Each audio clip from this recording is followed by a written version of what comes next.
कभी कभी इमोशनल भी होता हूँ, क्योंकि जिस उद्देश्य से राजनीति में आया हूँ, लोगों की आशा की किरण मेरे ऊपर है। जिससे भी मिलते हैं हम सबसे बोलते हैं वोट मांगने नहीं आया है। मधुबनी की जनता बदलाव चाहती है और बदलाव होकर ही रहेगा। और इनके आने के साथ ही विरोधियों को तो लगता है कि उनको बुखार लग गया है। देखिए अभी हम लोग मधुबनी के कोर्ट में मौजूद हैं और यहाँ पर जो है वो जो मधुबनी विधानसभा से एनडीए के प्रत्याशी हैं वो लगातार घूम रहे हैं और आज पूरा कोर्ट में जितने भी वकील है, यहाँ के जो भी लोग रहते हैं, जो काम करते हैं, जो मुंशी रहते हैं, जो यहाँ पर व्यापारी हैं, उन सब से मिले हैं, उन सबका आशीर्वाद लिया है। बात करते हैं और जानते हैं कि किस तरीके से अब इलेक्शन को देख रहे हैं, क्योंकि अब जो है वो जिस तरीके से वोटिंग होने वाला है, ज्यादा दिन रहा नहीं है, 10 दिन बाकी है, किस तरीके का समर्थन जो है वो मिल रहा है। सर लगातार घूम रहे हैं, अब वोटिंग का ज्यादा दिन रहा नहीं है, कैसा समर्थन देखे, स्पेशली कोर्ट में यहाँ पे आए हुए थे ये लोग पढ़े लिखे लोग हैं, किस तरीके का समर्थन इन लोगों से मिला आपको? पहली बात, अभी जिन लोगों से मैं मिल रहा हूँ उनसे मैं वोट का अपील किया ही नहीं है। बहुत सारे वकील मेरे सामने खड़ा, मैंने किसी को यह नहीं बोला कि वोट दीजिए, मैंने कहा आशीर्वाद दीजिए। वोट और आशीर्वाद में अंतर होता है।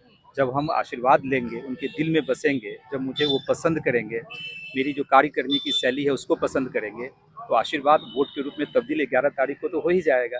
तो अभी तो हम किसी भी बात, किसी जिससे भी मिलते हैं हम सबसे बोलते हैं वोट मांगने नहीं आया है, आप लोगों को समझने आया है। और आप लोगों से भी आग्रह है कि मुझे समझे, है ना, और सबका दिल जीतने की कोशिश कर रहा है। आशीर्वाद कैसा मिल रहा है? आशीर्वाद अच्छा मिल रहा है, रिस्पॉन्सेज बहुत अच्छे मिल रहे हैं। स्नेह जो प्यार अविस्मरणीय है और कल्पनीय है, जिसकी आशा मैंने नहीं की थी।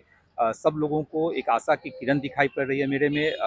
मेरे लिए जितनी खुशी की बात है उतना ही मेरे लिए टेंशन की भी बात है कि कहीं ना कहीं लोग मेरे से बहुत अपेक्षा कर रहे हैं और मुझे खरा उतरना है।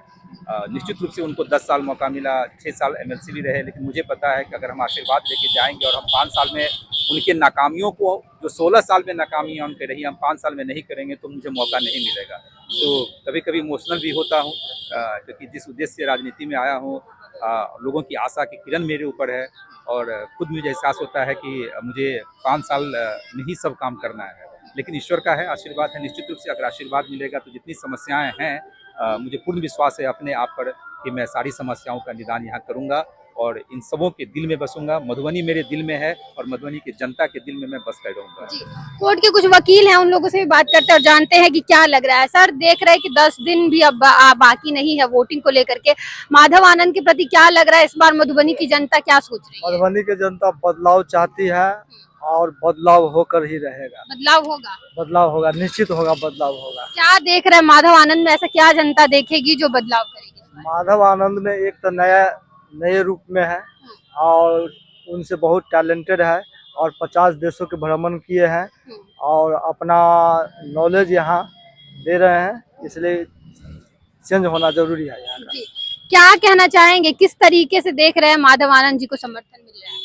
मधुबनी विधानसभा के लिए एक अनूठा उम्मीदवार हमारे बीच आए हैं और इनके आने के साथ ही विरोधियों को तो लगता है कि उनको बुखार लग गया है और इनका जो अपना काम करने का ढंग है या कॉन्टैक्ट है, उसका आभास मिलते ही विरोधी को लगता है कि हम बाहर चले गए हैं। और ये निश्चित रूप से हम लोग का पूर्ण विश्वास है कि इनके जीतने के बाद मधुबनी विधानसभा का जो आज तक विकास नहीं हुआ वो विकास ये पूर्ण करेंगे और ये जवाबदेही इन पर है। इनके चेहरे पर भी थोड़ी तनाव है कि हम इसको कैसे पूरा करें। 14 तारीख को क्या लग रहा है, क्या करेगी जनता? एनडीए जीतेगी। एनडीए जीतेगी निश्चित रूप से जी। तो देखिए यहाँ पर कोर्ट में जो है वो भ्रमण कर रहे थे, लोगों से मिल रहे थे और इन लोगों का कहना है कि इस बार बदलाव होगा। 14 तारीख को जो है वो एनडीए की सरकार मधुबनी में बनने जा रही है। अब देखना ये है कि आखिर जनता करती क्या है। वीडियो को शेयर करें, धन्यवाद।